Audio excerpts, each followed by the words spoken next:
මේ වීඩියෝ එකෙන් කතා කරන්නේ ගොඩක් අයට තියෙන ප්‍රශ්නයක්. ඒ තමයි මම ගොඩක් ෆන්ඩඩ් accounts ගැන කතා කරනවා. ඔයගොල්ලෝ දන්නවා රිවිව් කරනවා. එතකොට කවුරු හරි ටෙස්ට් එකක් කරත් ෆන්ඩඩ් account එකක් තියෙන අලුත් එකක් තියෙන කම්පැනි එකක් තියෙන. ඒතොර ඒවා ගොඩක් රිවිව් කරලා තියෙනවා. එතකොට ඊළඟ කතම් දේ තමයි මට ගොඩක් වෙලාවට මෙසේජ් දාලා අහනවා කෝල් කරලා අහන දෙයක් තමයි ෆන්ඩඩ් account එකක් අරගෙන ඊට පස්සේ එයා ට්‍රේඩ් කරන්න ඉල්ලා දැන් මොකද වෙලා තියෙන්නේ රියල් සිටුේෂන් එක බලවහම ටිකක් ඊට වඩා ටිකක් අවුල් සහගත තත්යක තියෙන අය ඉන්නවා බහුතරයක් ගත්තොත්. එතකොට පළවෙනි කතන්දරේ මම මේ වීඩියෝ එකේ ඇත්තටම බලාපොරොත්තු වෙන්නේ ඔයගලන්ට ෆන්ඩඩ් account එකක් නැත්නම් ෆන්ඩඩ් කම්පැනි එකක රෙජිස්ටර් වෙලා ඔයගොල්ලෝ ෆන්ඩඩ් account එකක් කොහොමද ට්‍රේඩ් කරන් යන්නේ. ඒතකොට A to Z ඔයාලට මෙන්න මේ දේවල් කොහොමද මැනේජ් කරන් යන්නේ කියන එක ගැන කතා කරන්න තමයි මේ වීඩියෝ එක හදන්නේ. එතකොට පළවෙනි දේ තමයි මේක මුලින් ඉඳලා අගට හරි පැහැදිලිව අහගෙන ඉන්න. මේකේ කියන දේවල් ඔයගලන්ට ගොඩක් අයට හැමෝටම වගේ වැදගත් වෙයි. හරි. පළවෙනි කාරණාව තමයි ඔයාට ෆන්ඩ් ෆොරෙක්ස් හරහා ෆන්ඩඩ් account එකක් කරන්න ඕන වෙන්නේ ඇයි කියලා ඔයා මුලින් තීරණය කරන්න. ඒතර ෆොරෙක්ස් ට්‍රේඩ් කරන හැමෝම ෆන්ඩඩ් account එකක් ට්‍රේඩ් කරන්න ඕනේ නැහැ. නමුත් ඇයි ඔයාට ෆන්ඩඩ් account එකක් ට්‍රේඩ් කරන්න ඕන වෙන්නේ? එතකොට ඒකට හේතුව තමයි සමහර ට්‍රේඩර්ස්ලා ඉන්නවා ඒගොල්ලන්ගේ කැපිටල් එක රෙස් කරලා ට්‍රේඩ් කරන්න අකමැති අය. අර සමහර ට්‍රේඩර්ස්ලා ඉන්න තමන්ගේ කැපිටල් එක තියෙන තමන්ගේ කැපිටල් එක රෙස් කරලා ට්‍රේඩ් කරන්න අකමැති අය ඉන්නවා. ඒතොර එහෙම කෙනෙක්ට කැපිටල් එකක් හදලා දෙන තැනක් තමයි එතකොට ෆන්ඩඩ් account එකක් කියලා කියන්නේ. එතකොට ඒගොල්ලන්ට වෙන කෙනෙක්ගේ ෆන්ඩ් එකක් කරහා ඒගොල්ලන් ට්‍රේඩ් කිරීමේ හැකියාවක් තියෙනවා. ඒ නිසා සමහර කෙනෙක් ෆන්ඩඩ් account එකක් තෝරගන්න එක හේතුවක් තමයි ඒකක කිසිම වැරද්දක් නැහැ.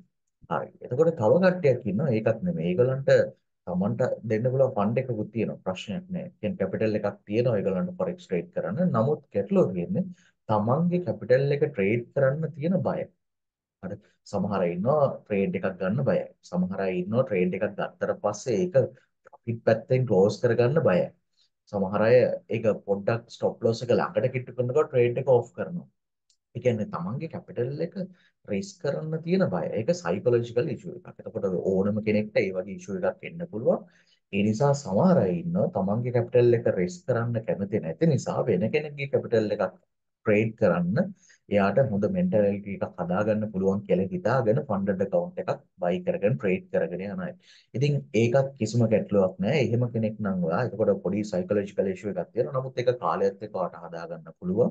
එහෙම නැත්නම් ෆන්ඩඩ් කියන්නේ හොඳ ඔප්ෂන් එකක් ඒක සඳහා. ඒ නිසා ඔයාලට ෆන්ඩඩ් account එකක් තෝරගන්න හැකියාවක් තියෙනවා. එහෙනම් ඒ කාරණාව උඩත් කවුරු හරි කෙනෙක් ෆන්ඩඩ් එකක් තෝරගැනීමේ හැකියාව තියෙනවා. ඒතර ඊළඟ කාරණාව තමයි මතක තියාගන්න. එතකොට ඔය කලින් කියපු කාරණා දෙකෙන් කොයි කාරණාවකදී හරිවා ෆන්ඩඩ් account එකක් ක්‍රියේට් කරන්න තෝරගන්නවා නම් ඔයාට මෙන්න මේ දේවල් අනිවාර්යෙන් ඔයා forex trade කරන්න යනවා නම් ඔයාට අනිවාර්යෙන් මේ දේවල් ටික තියෙන්න ඕනේ. හරිද? පළවෙනි කාරණාව තමයි ඔයා මොන ෆන්ඩඩ් account එක ට්‍රේඩ් කරන්න ගියත් මොන කම්පැනි එක ෆන්ඩඩ් account එකක් ට්‍රේඩ් කරන්න ගියත් ඔයා මගේ මේ වීඩියෝ එක බලලා හෝ කලින් වීඩියෝ එකක් බලලා නම් හෝ ට්‍රේඩ් කරන්න යන්නේ හෝ කිසිම මගේ වීඩියෝස් බලලා ෆස්ට් ටයිම් මගේ වීඩියෝස් බලලා නැතුව හරි කොහොම හරි ඔයා ෆන්ඩඩ් account එක ට්‍රේඩ් කර යනවා නම් මතක තියාගන්න ඔයාට මම මේ කියන්න යන කාරණා ටික ඔයාට තියනවාද කියලා බලන්න. ඒ ටික තියනවා නම් විතරක් ඔයා ෆන්ඩඩ් එකක් ගන්න. නැත්නම් ඇත්තටම ඔයා ෆන්ඩඩ් එකක් ගන්න සූදානම් කෙනෙක් නෙමෙයි. ඒ නිසා මම කියන්නම් ෆන්ඩඩ් එකක් ගන්න හරියටම ඔයා සූදානම් වෙන්නේ කොහොමද? සූදානම් වෙන කෙනෙක්ට තියෙන්න ඕන ලක්ෂණ මොනවද කියලා. පළවෙනි එක තමයි ඔයා forex trading ගැන බේසික් knowledge එක තියෙනවා. ඒ කියනවා අනිවාර්යෙන් forex මොකද්ද forex කියන කියලා දැනන් ඉන්න ඕනේ. මොකද්ද forex කියලා කියන දැනන් ඉන්න ඕනේ. ඒක ඇතුලේ තියෙන මොනවද ඔයා දැනගන්න ඕනේ දේවල් ට්‍රේඩර් කෙනෙක් විදියට ෆුල් ටයිම් ට්‍රේඩර් කෙනෙක් විදියට ඔයා ඉස්සරහට යද්දි ඔයා දැනගන්න ඕන දේවල් මොනවද කියලා ඒ බේසික් knowledge එක අනිවාර්යෙන් තියෙන. උදාහරණයක් විදියට කියනවා නම් ඔයාට කිව්වොත් මොකද්ද leverage එක කියන්නේ කියලා. එතකොට leverage එක කියන්නේ මොකද්ද කියලා ඔයාට idea එකක් තියෙන්න ඕනේ. එතකොට ඔයා හදන්න ඕන account එකේ leverage එකේ size එක ගැන ඔයාට idea එකක් තියෙන්න ඕනේ. එතකොට වෙන කෙනෙක්ගෙන් ආයි අහන්න දෙයක් නැහැ. ඒතකොට ඔයාට මේ basic knowledge එක තියෙනවා නම් ඔයාට වෙන කෙනෙක්ගෙන් අහන්න ඕනේ මං හදන්න ඕනේ මොන leverage එකෙන්ද මං හදන්න හොඳ නැති ලෙවරේජ් එක මොකක්ද? එතකොට ඔයාට ගැළපෙන එක මොකක්ද? ඔයාගේ ඉන්න ඒරියා එකට, ඔයා ඉන්න රටට. මොකද සමහර රටවල් වල ගොඩක් වෙලාවට දැන් ලංකාවට සපෝට් කරා වගේ නෙමෙයි වෙනත් USA UK වගේ රටවල් වලට ගොඩක් ලොකු ලෙවරේජස් allow කරන්නේ නැහැ. ඉතින් ඒ නිසා ඔයගොල්ලෝ Taman දැනන් ඉන්න ඕනේ. ඔයා ට්‍රේඩ් කරන්න තෝරගන්න ඕනේ. leverage එක මොකක්ද කියලා. ඊට පස්සේ ඔයා තෝරගන්න forex trade කරනවා නම් pips කියන්නේ මොනවද? points කියන්නේ මොනවද? මොකද්ද forex trade කරනවා lot size එක කියන්නේ සමහර අය ඉන්නවා crypto trade කරලා එහෙමම කෙලින්ම ඒගොල්ලන්ට forex trade කරන්න ආස වෙලා ඊට පස්සේ funded accounts ගැන දැනගෙන funded accounts වල trade කරන ඉන්නවා. එතකොට ගොඩක් අය lot size එක කියන්නේ මොකද්ද කියලා අවබෝධයක් නැහැ. ඊට පස්සේ අර leverage එක කොහොමද forex crypto වලදී වගේ නෙමෙයි forex වලදී අපි manage කරගන්නේ කොහොමද මේ fix leverage එකක් තියෙන ටිකක් ලොකු leverage එකක් තියෙන්නේ crypto trade කරන කෙනෙක්ට සාපේක්ෂව. එතකොට කොහොමද මේව හරියට manage කරගන්නේ කියලා හොඳ අවබෝධයක් අනිවාර්යයෙන්ම forex trader කෙනෙක්ට තියෙන්න ඕනේ. කියනවා funded trade කරනවා නම් ඔයාලට අනිවාර්යෙන් basic forex වල basic knowledge එක තියෙන්න. ඒතර අංක 1 බේසික් නොලෙජ් එක ඔයාට තියෙන්න ඕනේ. ඒතර ඔයාට ඒක දැනටත් තියෙනවා නම් ඔයා දැනටත් forex ගැන බේසික් නොලෙජ් එකක් තියෙනවා නම් ඔයාට එහෙනම් ඊළඟ එක ඔයාට තියෙනවද කියලා බලන්න පුළුවන්. දෙවෙනි ස්ටෙප් එක තමයි බේසික් නොලෙජ් එක තියෙනවා නම් ඔයාට හොඳ සිස්ටම් එකක් තියෙන්න ඕනේ. ඒ කියන්නේ ඔයාට ට්‍රේඩ් කරන්න හොඳ සිස්ටම් එකක්. ඒ කියන්නේ ඔයා මොනවා ට්‍රේඩ් කරත් එක්කෝ forex currencies වෙන්න පුළුවන්, commodities වෙන්න පුළුවන්, gold වගේ එකක් වෙන්න පුළුවන්. ඊට පස්සේ ඉන්ඩෙක්ස් chart එකක් වෙන්න පුළුවන් ඉන්ඩිසීසස් chart එකක් වෙන්න පුළුවන් මොනවා ට්‍රේඩ් කරත් මතක තියාගන්න ඔයාලට හොඳ සිස්ටම් එකක් තියෙන්න ඕනේ. ඒ කියන්නේ හොඳ ස්ට්‍රැටජි එකක් තියෙන්න ඕනේ. අඩුතරම එකක් හෝ කීපයක් තියෙන්න ඕනේ. එකක් තිබ්බනම් හොඳටම ඇති. එහෙම නැත්නම් කීපයක් තියෙන්න පුළුවන්. ඒක Taman තෝරගන්න සිස්ටම් එක මත ඩිපෙන්ඩ් වෙනවා. ඉතින් ඔයාට හොඳ සිස්ටම් එකක් අනිවාර්යෙන් තියෙන්න ඕනේ. එතකොට අංක 1 මම කිව්වේ පාට forex ගැන basic knowledge එක තියෙන්න ඕනේ. දෙවෙනි එක තමයි එහෙනම system එකක් තියෙන්න. හොඳ strategy එකක්, powerful strategy එකක් අනිවාර්යෙන් තියෙන්න ඕනේ. ඒතකොට strategy එකකදී මතක තියාගන්න ඔයාලට 100% winning rate එකක් අවශ්‍ය වෙන්නේ නැහැ. strategy එකකදී මොකද 100% winning rate එකක් තියෙන ලෝකෙ කිසිම strategy එකක් නැහැ. ඒ නිසා ඔයාලට 100% winning rate එකක් අවශ්‍ය වෙන්නේ නැහැ.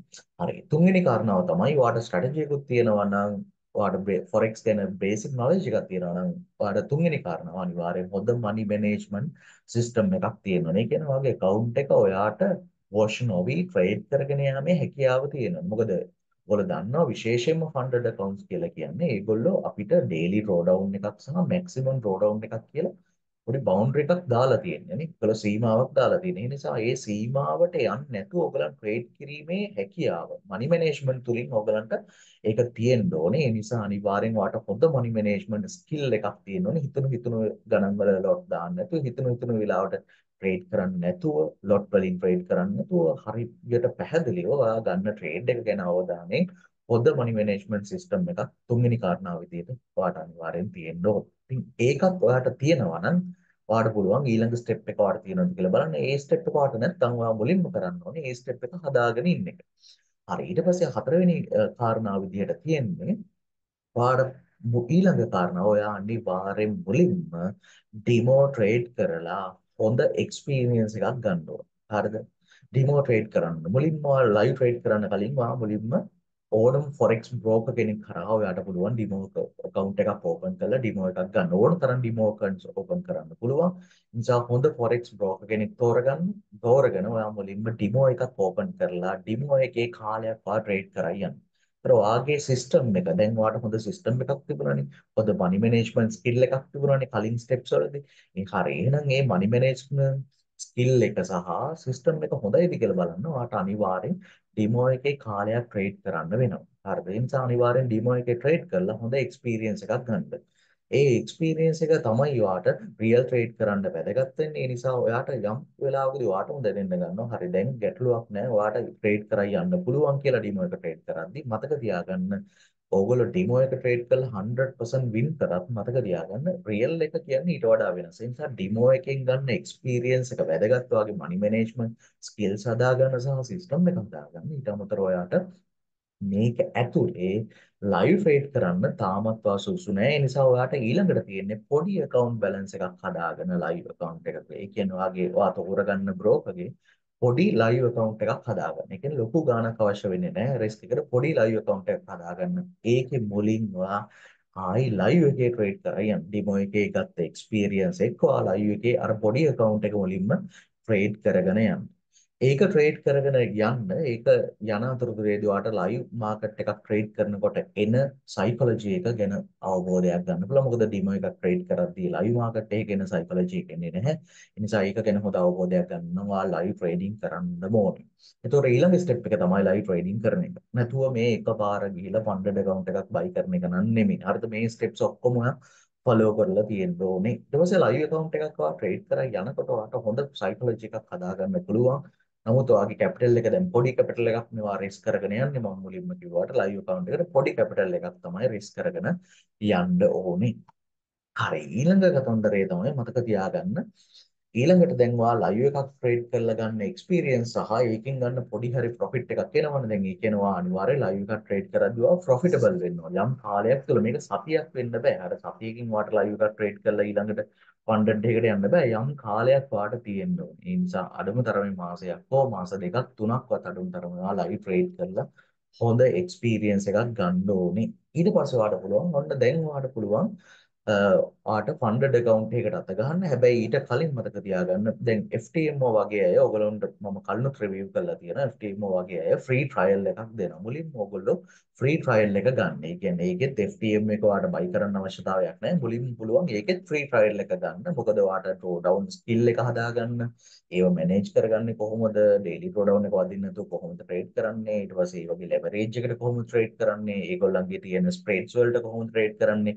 ඒගොල්ලෝ නිවුස් වලට ට්‍රේඩ් කරන්න දෙනවද නැද්ද අන්න ඒ හැමදේම ගැන හොඳ අවබෝධයක් ගන්න පුළුවන් ඒගොල්ලන්ගේ ෆ්‍රී ට්‍රයල් එක ට්‍රේඩ් කරන් යනවා නම් ඒ නිසා ඊළඟට වා කරන්න ඕනේ අනිවාර්යයෙන්ම සමහර ෆන්ඩඩ් කම්පැනිස් වල මේ ෆ්‍රී ට්‍රයල් එක දෙනවා. ඉතින් ඔයගලන්ට හොඳ එක්සැම්පල් එකක් තමයි FTMO කියලා කියන ඒගොල්ලන්ගේ ෆ්‍රී ට්‍රයල් එකක් අරගෙන මුලින් කරන්න පුළුවන්. හරිද? ඒක කරලා ඒකේ එක්ස්පීරියන්ස් ගන්න. ඉතින් ඔයගොල්ලෝ දන්නවා මම මෙන්ටර්ෂිප් කරන් යනවා. ඉතින් මේ මෙන්ටර්ෂිප් ප්‍රෝග්‍රෑම්ස් වලදී මේ ස්ටෙප්ස් ෆලෝ කරගෙන යනවා මේක ගොඩක් ඩීප්ලි ඔයාලට කොහොමද කරන්නේ ඒවා ස්ටෙප් බයි ස්ටෙප් හරියට මැනේජ් කරන් යනවා මේ සිස්ටම් කියලා දෙනවා සිස්ටම් හයක් කියලා දෙනවා ඉතින් ඔයාලට ගැලපෙන සිස්ටම් එකක් හදාගන්න පුළුවන් මනි මැනේජ්මන්ට් හරියට කොහොමද ඔයාගේ account එකට හදාගන්නේ ස්කිල්ස් ඒවා කොහොමද වැඩි දියුණු කරගන්න ඊට පස්සේ ඔයාගේ සයිකොලොජි එක හදාගන්න ඔයාගේ මෙන්ටැලිටි එක ට්‍රේඩින් වලට කොහොමද දෙන්නේ මේ හැමදේම ගැන තමයි අපි මෙන්ටර්ෂිප් වලදී කතා කරන්නේ ඉතින් ඔයාලා තාමත් මගේ ටෙලිග්‍රෑම් channel එකට join වෙච්ච නැති අය ඉන්නවනම් link එක තියෙනවා description එකේ ඒක හරහා ටෙලිග්‍රෑම් channel වලට join වෙලා මාව contact කරගෙන mentorship programs වලට යන්න පුළුවන්. ඉතින්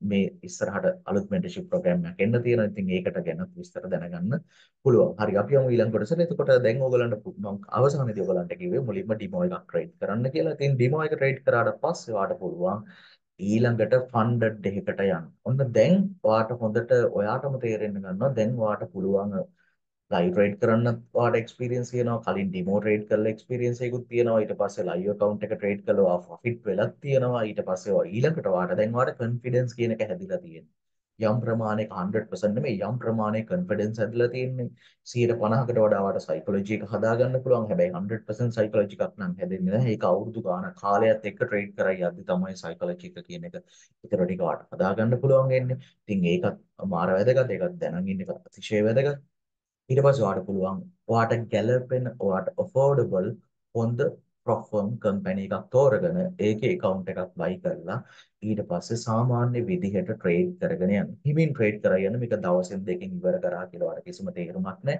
ඉතින් වේගෙන් ඉවර කරපුවයි වේගෙන්ම නැති වෙලා තියෙන accounts ටික ඒ නිසා විශේෂයෙන්ම හිමින් ට්‍රේඩ් කරගෙන යන්න ඔයා අර කලින් ගත්ත experience ටික මේ ෆන්ඩ් එකට ඇප්ලයි කරලා ඔයා කොහොම හරි චැලෙන්ජ් එක පාස් වෙලා ෆස්ට් පේ අවුට් එක ගන්න. ෆස්ට් පේ අවුට් එක ගත්තට පස්සේ ඔයාට තේරෙයි මේකේ ෆස්ට් පේ අවුට් එක ගන්නවා කියලා කියන්නේ ඔයා වියදම් කරපු සල්ලි ටික නැවත ඔයාට රීෆන්ඩ් වෙනවා. රීෆන්ඩ් වෙනවා වගේම ඔයාගේ මෙන්ටලි ස්ට්‍රෙස් එක ගොඩක් අඩු වෙලා ගිහිල්ලා ඔයාට ඊළඟට පැහැදිලිව ලස්සනට ට්‍රේඩ් කිරීමේ හැකියාව තියෙනවා. ඉතින් ඔය ටිප්ස් ටික අනිවාර්යයෙන් මේවා ගෝල්ඩන් ටිප්ස් හරියට මේවා ගොඩාක් වැදගත් වෙයි. ඔයාට ෆන්ඩඩ් ජර්නි එක අරගෙන යන ගොඩක් අය මගෙන් අහන දේවල් අනුව තමයි මම ඔයගොල්ලන්ට මේ වීඩියෝ එක කරේ ගොඩක් අය වැරදි පාරවල් වල යන නිසා ඒ නිසා එකපාර ෆන්ඩඩ් එකක් බයි කරන්න කලින් මේ ස්ටෙප්ස් ටික අනිවාර්යෙන් ෆලෝ කරන්න මෙන්ටර්ෂිප් එකට join වෙන්න කැමති අයට පුළුවන් මෙන්ටර්ෂිප් එකට join වෙන්න මොකද ඒකේ කතා කරන්නේ සම්පූර්ණයෙන් ඔයගොල්ලෝ කොහොමද ප්‍රොෆිටබල් ට්‍රේඩර් කෙනෙක් විදියට ඔයාගේ සයිකොලොජි එක මනි මැනේජ්මන්ට් ස්කිල්ස් ඊට පස්සේ ට්‍රේඩින් ස්කිල්ස් හදාගෙන සිස්ටම්ස් හදාගෙන කොහොමද අපි යන්නේ අනිත් එක අපි ගොඩාක් සිස්ටම්ස් ටිකක් කතා කරනවා කියලා දෙනවා ඉතින් ඒවෙන් තමන්ට ගැලපෙන සිස්ටම් තෝරගෙන ඔයගොල්ලන් ට්‍රේඩ් කරන්න හැකියාව තියෙනවා එතනදී ඔයගොල්ලන්ට forex විතරක් නෙමෙයි forex currencies ඊට පස්සේ commodities gold වගේ ඒවා ඊට පස්සේ ඔයගොල්ලෝ indices US 30 NAS 100 වගේ charts ඔයගොල්ලන් ට්‍රේඩ් කිරීමේ හැකියාව තියෙනවා ඊට පස්සේ stocks ට්‍රේඩ් කරන්න පුළුවන් ඊට පස්සේ ඔයගොල්ලන්ට ක්‍රිප්ටෝ නම් ක්‍රිප්ටෝ උන ට්‍රේඩ් කිරීමේ හැකියාව තියෙනවා ඒ නිසා මෙතනදී විශේෂයෙන්ම ඔයගොල්ලන්ට කියව දෙන්න ඕනම chart එකක් එක්ක ඔයගොල්ලෝ කොහොමද ට්‍රේඩ් කරා යන්නේ කියන එක තමයි අනිවාර්යෙන් මෙන්ටර්ෂිප් එකේදී කතා කරන්න. ඉතින් කැමති නම් ඒවට join වෙන්න පුළුවන්. link එක තියෙනවා description එකේ. ඒක කරා Telegram හරහා මාව contact කරගන්න. අපි ඊළඟ වීඩියෝ එකේදී හම්බෙමු.